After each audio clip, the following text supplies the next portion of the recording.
Hello everyone. Good morning students. आज हम अपनी यूनिट नंबर 2 स्टार्ट करेंगे। ठीक है, यूनिट नंबर 1 आपकी कंप्लीट हो गई है। आज से हम यूनिट नंबर 2 स्टार्ट करेंगे। ठीक है, और यूनिट नंबर 2 जो है आपकी, दिस इज चैप्टर नंबर 9। ठीक है, और इस चैप्टर का हेडिंग है method of least squares and curve fitting. इस यूनिट में हमने क्या पढ़ना है? हमने मेथड पढ़ना है। कौन सा मेथड पढ़ना है? Least squares and curve fitting.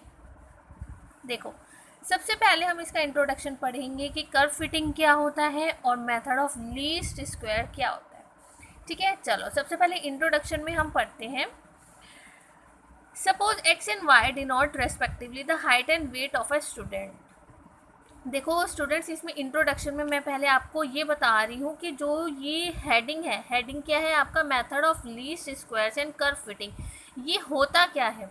जब तक मुझे इसकी डेफिनेशन नहीं पता होगी तब तक मैं मेथड कैसे अप्लाई कर सकती हूँ? ठीक है ना। तो पहले हम इंट्रोडक्शन में ये पढ़ रहे हैं कि एक्चुअल में कर्व फिटिंग होता क्या है। ठीक है, तो इंट्रोडक्शन में वो हमें बोल रहा है कि अगर मैं कोई भी दो टर्म ले रही हूँ, जैसे मैंने एक एक्स लिया और एक वाई लिया। एक्स और वाई किस चीज़ को डिनोट कर रहा है? हमारी हाइट और वेट को डिनोट कर रहा है, स्टूडेंट्स की। ठीक है, तो मान लीजिए मैंने क्या ले लिया, x1 x2 up to xn, y1 y2 yn are the heights and weights of n students. तो n स्टूडेंट्स की मैंने क्या ले ली? हाइट ले ली और वेट ले लिया। ठीक है, if you plot the points, अगर मैं इन पॉइंट्स को प्लॉट करती हूँ, जैसे x1 y1 x2 y2 x3 y3 up to xn yn, तो अगर मैं ये सारे के सारे पॉइंट्स को प्लॉट करती हूँ on a rectangular coordinate system, जो हमारा एक्सिस होते हैं, अ डायग्राम इज ऑब्टेन, एक डायग्राम बन जाएगा, है ना। अगर मैं इन पॉइंट्स को अपने ग्राफ पे प्लॉट करती हूँ, एक रेक्टेंगुलर कोऑर्डिनेट सिस्टम पे प्लॉट करती हूँ, तो मेरा एक डायग्राम प्लॉट हो जाएगा। So this diagram of dot is called a scatter diagram. जब मैं इन पॉइंट्स को प्लॉट करूंगी, पॉइंट्स को प्लॉट करने के बाद जो मेरा एक डायग्राम बन जाएगा जिसमें डॉट्स होंगी, देखो आप ये पॉइंट प्लॉट करोगे तो वो डॉट्स आ जाएंगी ना, तो उनको हम क्या बोलते हैं? स्कैटर डायग्राम बोलते हैं। जैसे देखो मैं आपको दिखाती हूँ, ये मैंने ये डायग्राम बनाया है। ये डायग्राम कहाँ से आया है? जो हमें वो पीछे पॉइंट्स दिए हुए हैं, x1 y1 x2 y2 up to xn yn, उनकी कुछ भी वैल्यूज हो सकती हैं। x1 की कुछ वैल्यू होगी, y1 की कुछ वैल्यू होगी, जो भी वैल्यू होगी, तो उसके अकॉर्डिंगली हमने यहाँ पर एक रफली फिगर बनाई है कि जो x1 y1 x2 y2 points में लेकर चली हूँ, अगर मैं उनको एक ग्राफ पे प्लॉट करती हूँ तो मेरा काइंड ऑफ कुछ इस तरीके से एक ग्राफ बन जाएगा। तो ये जो डॉटेड पॉइंट्स है ये हैं आपके पॉइंट्स। ठीक है ना, स्ट्रेट लाइन जो है वो नहीं, जो डॉटेड है वो हमारे पास क्या है, तो उनको हम क्या बोलते हैं? Scatter diagram. From the scatter diagram it is often possible to visualize a smooth curve approximating the data. Such a curve is called approximating curve. वो बोल रहे हैं कि जो हमारे स्कैटर डायग्राम है, हम उसमें क्या कर रहे हैं, अगर हमारा पॉसिबल होता है तो हमने कोई भी एक स्मूथ कर्व वहाँ पर ड्रॉ करना है अकॉर्डिंग टू आर डाटा। उस कर्व को हम क्या बोलते हैं? अप्रॉक्सीमेटिंग कर्व। देखिए, जैसे मान लो स्टूडेंट्स, मुझे पॉइंट्स दिए हुए थे x1 y1 x2 y2 up to xn yn। ठीक है, तो मैंने मान लीजिए ये x1 y1 है, ये x2 y2 है, x3 y3 है, तो ये काफ़ी सारे हमारे डॉटेड पॉइंट्स हैं। ये वो सारे पॉइंट्स हैं जो हमें डाटा यहाँ पे गिवन है। ठीक है, तो हम कर्व फिटिंग किसको बोलते हैं? कि अगर मैं इन डॉटेड पॉइंट्स में एक ऐसा कर्व ड्रॉ करूं जो इस पे परफेक्टली फिट बैठता है, तो उसको हम क्या बोलते हैं? कर्व फिटिंग बोलते हैं। ठीक है, मान लीजिए जैसे ये हमारे डॉटेड पॉइंट्स है। अब देखो, इन डॉटेड पॉइंट्स में अगर मैं कुछ ऐसा कर्व ड्रॉ करूं तो ये फिट तो नहीं बैठेगा ना। क्यों नहीं बैठेगा? क्योंकि अगर ये वाला कर्व मैं ड्रॉ करती हूँ तो देखो ये कर्व ना मेरा कुछ ऐसे जाएगा, ये यहाँ पे आगे चला जाएगा, ये यहाँ पे आगे चला जाएगा। पॉइंट्स तो यहाँ पर है ही नहीं, पॉइंट्स तो मेरे सारे यहाँ पे प्लॉट हो रहे हैं, तो इन पॉइंट्स के अकॉर्डिंगली मेरा सिर्फ एक ही फिट बैठता है, that is your straight line. क्योंकि ये पॉइंट्स कहीं कुछ फिर आगे जाके यहाँ पे भी होंगे, यहाँ पे भी होंगे, यहाँ पर भी होंगे, तो यहाँ पर मेरे पास कौन सा जो कर्व है फिट बैठेगा, एक स्ट्रेट लाइन है जो यहाँ पे हमारी क्या होगी, फिट बैठेगी, उसको हम क्या बोलते हैं, अप्रोक्सीमेटिंग कर्व। ठीक है, तो उसको हम क्या बोलेंगे, एक अप्रोक्सीमेटिंग कर्व बोलेंगे कि अगर मैं कुछ भी पॉइंट्स प्लॉट करती हूँ वहां पर मुझे ये देखना है कि मैं ऐसा कौन सा कर्व यहाँ पर ड्रॉ करूँ जो इन पॉइंट्स पर फिट बैठता है। Now the adjoining a curve in which the data appear to be approximated will be a straight line. तो यहाँ पे हमारे पास एक straight line आ गई है. Then we can say that a linear relationship exists between the variable.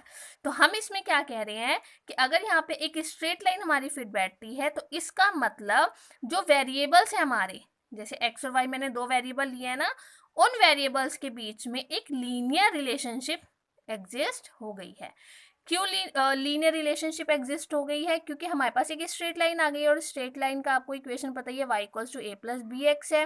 तो ये हमारे पास क्या है, एक लीनियर इक्वेशन है ना, तो हमारे पास इन वेरिएबल्स के बीच में क्या रिलेशनशिप आ गई है, एक लीनियर रिलेशनशिप एग्जिस्ट हो गई है। So the general problem of finding equation of approximating curve which is fit a given set of data is called the curve fitting। देखो ये डेफिनेशन जो अभी मैंने आपको बताई है क्या कह रहा है कि the general problem of finding an equation, कि हमें क्या करना है, एक इक्वेशन को फाइंड करना है जो हमारे कर्व को, जो भी हमारा अप्रोक्सीमेट कर्व होगा, which fit a given set of the data, जो हमारे उस सेट ऑफ डाटा में क्या करती है, फिट बैठती है, उसको हम क्या बोलते हैं, कर्व फिटिंग बोलते हैं। तो मैं दोबारा रिपीट कर रही हूँ डेफिनेशन। कर्व फिटिंग हमारा क्या होता है कि अगर मेरे पास कोई भी एक सेट ऑफ डाटा है, उस सेट ऑफ डाटा में कोई भी हमारे पास एक कर्व जब फिट बैठता है और फिट बैठने के बाद जो मुझे एक इक्वेशन मिल जाती है, that is your curve fitting. कि इसका मतलब यहाँ पर जो मेरी डॉटेड पॉइंट से ये मेरे पास डाटा था, जो स्ट्रेट लाइन है, ये मेरे को क्या मिल गया, अप्रॉक्सीमेटिंग कर्व, और इसके बाद ये एक स्ट्रेट लाइन है, स्ट्रेट लाइन की इक्वेशन क्या होती है, y equals to A plus B X. तो मुझे क्या मिल गई, एक इक्वेशन मिल गई। तो इसको हम क्या बोलते हैं, कर्व फिटिंग बोलते हैं। कि हमें एक ऐसा कर्व मिल जाए, कर्व ऐसा कर्व जो हमारे डाटा पे फिट बैठता हो, परफेक्टली फिट बैठता हो, उसको हम बोलते हैं curve fitting. To find a reasonably accurate value, the data may be first be plotted and then it may be decided whether a single straight line or higher degree curve will be close enough to the plotted points, or it will be better to use different segment of lines for different ranges. So for the above diagram, straight line y equals to a plus bx may be fitted। तो वो बोल रहे हैं, देखो यहाँ पे उसने हमें क्या बोला है कि हमें ये देखना है कि जो भी हमारा डाटा होगा, पहले हमने उस डाटा में क्या करना है, तो सबसे पहले हमें स्टूडेंट्स डाटा में क्या करना है कि पहले हमने डाटा को क्या करना है, प्लॉट करना है। ठीक है ना, जो भी हमें डाटा गिवन होगा उनके पॉइंट्स को हमें ग्राफ पे प्लॉट करना है। Then it may be decided, फिर हम उसके बाद डिसाइड करेंगे कि क्या उसमें सिर्फ एक स्ट्रेट लाइन ही फिट बैठेगी या फिर उस पर कोई एक हायर डिग्री कर्व फिट बैठेगा। जो भी हमारा फिट बैठेगा वो कब हम चेक करेंगे, आफ्टर प्लॉटिंग द पॉइंट्स। तो जो भी हमारा बेटर यूज के लिए होगा, बेटर सेगमेंट ऑफ लाइन्स के लिए होगा, वही हम लेकर चलेंगे। ठीक है, फिलहाल के लिए वो बोल रहे हैं कि जो अभी हमने ये डायग्राम पढ़ा है, इस डायग्राम में हमारे पास एक स्ट्रेट लाइन फिट बैठती है जिसके पास हमारे पास इक्वेशन क्या होती है, y equals to A plus B X. तो ये हमारा यहाँ पे फिलहाल के लिए क्या बैठता है, फिट बैठता है। तो इस वाले डायग्राम के लिए क्या फिट बैठ रहा है, हमारा स्ट्रेट लाइन जिसकी इक्वेशन क्या आ रही है, हमारी ये आ रही है। ठीक है, तो इसे हम क्या बोलते हैं स्टूडेंट्स, कर्व फिटिंग बोलते हैं। ठीक है, चलो अब हम क्या कर रहे हैं, एक मेथड पढ़ रहे हैं, method of least square. Method of least square हम क्यों पढ़ते हैं कि मान लीजिए अगर मुझे बहुत सारा डाटा गिवन है, ठीक है, मान लीजिए हमारे पास ना 30-40 स्टूडेंट्स का डाटा गिवन है, उन डाटा में मुझे क्या करना है, एक बेस्ट फिटिंग कर्व देना है। ठीक है ना, कि एक ऐसा कर्व मुझे मिल जाए उन डाटा के पॉइंट्स में जो बेस्ट फिट करता हो। ठीक है ना, जैसे इस वाले पॉइंट्स में बेस्ट फिट कौन सा था, एक स्ट्रेट लाइन था। अगर मैं यहाँ पे पैराबोला ड्रॉ करना चाहूँ, हाइपरबोला ड्रॉ करना चाहूँ, तो बेस्ट फिट होगा ही नहीं क्योंकि वहाँ तक हमारे पॉइंट्स हैं ही नहीं। तो इन पॉइंट्स में बेस्ट फिट हमारे स्ट्रेट लाइन होती है। तो ऐसे ही जो मेथड ऑफ लीस्ट स्क्वायर है, मेथड ऑफ लीस्ट स्क्वायर क्या करता है कि जो भी हमारे पास डाटाज गिवन होते हैं उनमें जो भी बेस्ट कर्व हो सकता हो उसको हम पॉसिबल कर सकते हैं by using the method of least square. ठीक है। तो जो भी डाटा हमें गिवन होता है, हम क्या करते हैं, उन डाटाज में अपने मेथड्स को अप्लाई करते हैं, जिससे कि हमें उन डाटा में कोई भी एक बेस्ट फिटिंग कर्व मिल जाए, और वो बेस्ट फिटिंग कर्व कोई भी हो सकता है, ठीक है ना। तो वो हम किसके लिए करते हैं, मेथड ऑफ लीस्ट स्क्वायर की हेल्प से क्या करते हैं, हम अपने डाटाज में बेस्ट फिट कर्व को चेक करते हैं, या हम देखते हैं कि हमारे लिए, हमारे डाटा के लिए कौन सा बेस्ट फिटिंग कर्व होगा। अब देखो मेथड पढ़ते हैं। मेथड क्या है हमारे पास, generally more than one curve of a given type will appear to fit a set of the data to avoid individual judgement of drawing a lines, parabola और other curve, it is necessary to agree on a definition of a best fitting line या फिर best fitting parabola etcetera. तो वो हमें बोल रहे हैं कि अगर हमें कोई एक बेस्ट फिट चाहिए, तो उससे पहले हमारे लिए ज़रूरी है कि हमें डेफिनेशन पता होनी चाहिए कि बेस्ट फिटिंग लाइन है, बेस्ट फिटिंग पैराबोला क्या होता है, और वो मैं आपको बता चुकी हूँ।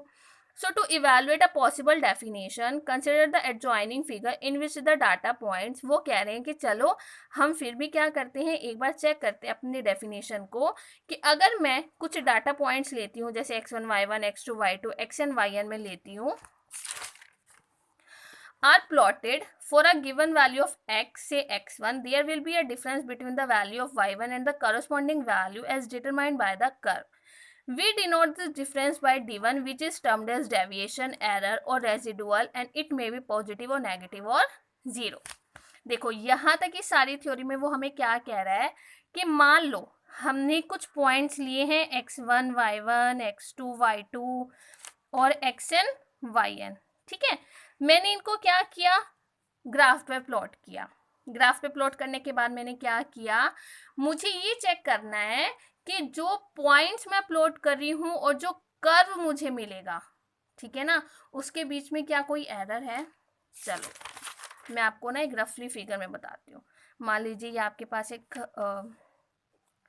ग्राफ है, ठीक है, मैंने यहाँ पे पॉइंट्स प्लॉट किए, ठीक है। ये आपके कुछ पॉइंट्स हैं x1 y1 x2 y2 x3 y3 up to so on. मैंने इस पे एक स्ट्रेट लाइन ड्रॉ की, ठीक है। स्ट्रेट लाइन क्यों ड्रॉ की, क्योंकि मुझे लगता है कि इन पॉइंट्स पे बेस्ट फिट मेरी स्ट्रेट लाइन बैठती है। अब मान लीजिए मुझे ये चेक करना है कि क्या इसमें कोई एरर है, ठीक है। तो देखो मान लो हमारे पास एक होता है ऑब्जर्व, एक होता है एक्सपेरिमेंटल, ठीक है। ये दो चीजें होती हैं। ऑब्जर्व क्या होता है, देखो एक ये पॉइंट है, इस पे से तो स्ट्रेट लाइन नहीं जा रही ना, तो ये आपका क्या है, ऑब्जर्व। लेकिन ये वाला जो पॉइंट है ये क्या है, एक्सपेरिमेंटल। यानी कि ये जो पॉइंट है इसे हमने ऑब्जर्व किया था, हमने इसको प्लॉट तो कर दिया, लेकिन वो हमारा बेस्ट फिट में नहीं आ रहा। यहाँ से जहाँ से स्ट्रेट लाइन जा रही है, ये वाला जो पॉइंट है ये हमारा क्या हो गया, एक्सपेरिमेंटल। क्योंकि जो हमने एक्सपेरिमेंट किया, जो भी मैंने सोचा, जिस भी अकॉर्डिंगली मुझे पता चला कि इस पॉइंट में एक स्ट्रेट लाइन ही फिट बैठती है, तो वो एक्सपेरिमेंट करने के बाद मुझे पता चला है कि ये वाला पॉइंट मेरा क्या है, एक स्ट्रेट लाइन पे आता है, ठीक है। तो मान लो देखो इसको ना यहाँ पे कर लेते हैं, ये वाला ऑब्जर्व है, ठीक है ना। यहाँ से एक स्ट्रेट लाइन ये मैंने यहाँ पे ड्रॉ की, ठीक है। मान लीजिए ये आपका P है, इसको N दे देते हैं और इसको M दे देते हैं। तो मुझे क्या निकालना है, एरर। एरर कैसे निकालेंगे, ऑब्जर्व माइनस एक्सपेरिमेंटल। यानी कि अगर मैं PM में से माइनस करती हूँ PN को, यानी कि PM में से माइनस करती हूँ PN को, तो मुझे क्या मिल जाएगा, एरर मिल जाएगा। ऐसे ही अगला पॉइंट लूंगी, एक ये पॉइंट आ गया, एक ये पॉइंट आ गया, ठीक है ना। फिर मुझे एरर नंबर 2 मिल जाएगा, ये मान लो एरर नंबर 1 है, फिर एरर नंबर 2, ऐसे ही अप टू सो ऑन मुझे क्या मिल जाएंगे, काफ़ी सारे एरर्स पता चल जाएंगे। तो इनको हम क्या बोलते हैं, एरर्स बोलते हैं, या फिर डेविएशन बोलते हैं, या फिर क्या बोलते हैं, रेजिडुअल बोलते हैं। तो similarly corresponding to the values x2 x3 xn we obtain the deviation d2 d3 and dn। यहाँ पे बेटा इन्होंने जो मैं आपको ये एरर्स बता रही हूँ ना, इन्होंने इसको d से डिनोट किया, जैसे इसको d1 मान लो, इसको d2 मान लो, तो ये हमारे क्या होते हैं, एरर्स होती हैं।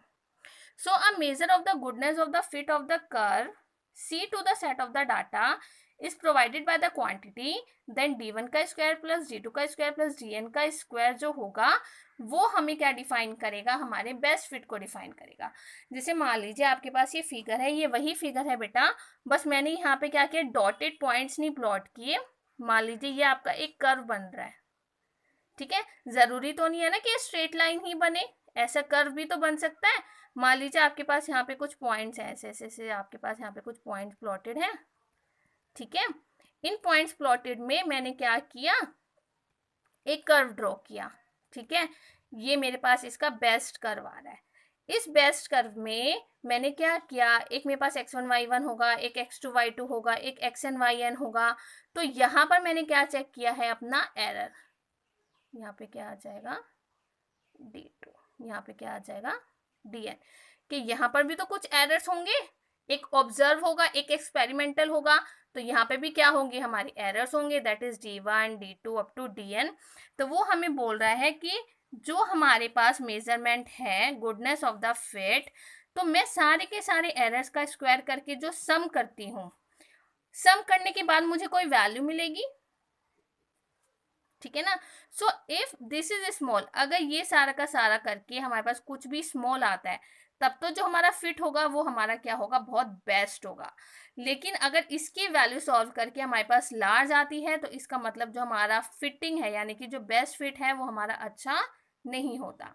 तो इसका मतलब हम डेफिनेशन पढ़ना चाहते हैं कि हम जो भी डाटाज अपने ग्राफ पे प्लॉट करते हैं, उसमें हमारे पास बेस्ट फिटिंग आना चाहिए। तो अगर हमारे पास एरर का स्क्वायर करके उनका जो सम है वो हमारा स्मॉल आता है, यानी कि लीस्ट आता है, तो हमारा फिट क्या होगा, गुड होगा।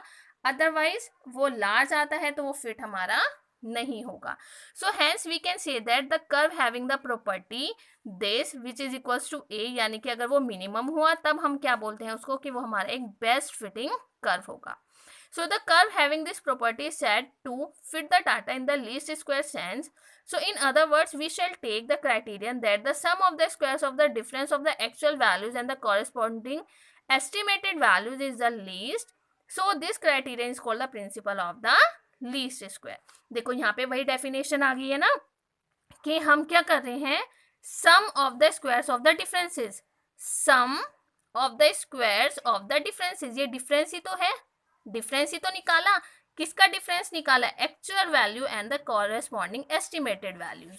यानी कि जो मैंने आपको ये बताया था ना यहाँ पे ऑब्जर्व और एक्सपेरिमेंटल, तो इन्होंने ऑब्जर्व और एक्सपेरिमेंटल की बजाय क्या लिखा हुआ है, actual value and the estimated value. एक ही बात है, ऑब्जर्व या एक्सपेरिमेंटल कह लो या एक्चुअल और एस्टिमेटेड वैल्यू कह लो, कि जब भी मैं उनका डिफरेंस करके जो भी मेरे पास टर्म आएगी, अगर वो लीस्ट होती है, then this criterion is called the principle of the least square.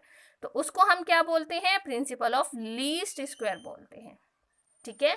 तो आज हमने क्या पढ़ा आज के लेक्चर में, कि हम ये चेक करते हैं कि हमारे पास जो भी डाटा गिवन होता है, उनको अगर हम अपने ग्राफ पे प्लॉट करते हैं, नंबर ऑफ पॉइंट्स हमें गिवन होते हैं, जब हम उनको अपने ग्राफ पे प्लॉट करते हैं, तो हमें एक बेस्ट फिटिंग कर्व चाहिए। और वो बेस्ट फिटिंग कर्व के लिए हम एक मेथड यूज करते हैं, मेथड ऑफ लीस्ट स्क्वायर, और उसमें हम ये पढ़ते हैं कि अगर उसका एरर, ठीक है, यानी कि the sum of the squares of the difference actual value और एस्टिमेटेड वैल्यू का, अगर वो हमारे पास लीस्ट आता है, यानी कि मिनिमम आता है, तब हम उस क्राइटेरियन को बोलते हैं प्रिंसिपल ऑफ लीस्ट स्क्वायर। और अगर वो हमारा मिनिमम है तो वो आपका क्या होगा, बेस्ट फिटिंग कर्व। तो स्टूडेंट्स, आज ये यूनिट 2 में आपको सिर्फ मैंने थोड़ा ये डेफिनेशन और इंट्रोडक्शन ही बताना था, ठीक है। आज आप इसको रीड करो, कोई भी डाउट या कोई भी प्रॉब्लम होती है then you can ask, and please write your name and roll number in the comment box for your attendance. और प्लीज़ ये सारे डेफिनेशन और ये सारे के सारे पॉइंट्स, ये ग्राफ एक बार फिर से रीड आउट करना, और अगर कोई भी प्रॉब्लम आती है, कुछ भी डाउट होता है, तो आप लोगों ने मुझसे पूछना है, ठीक है।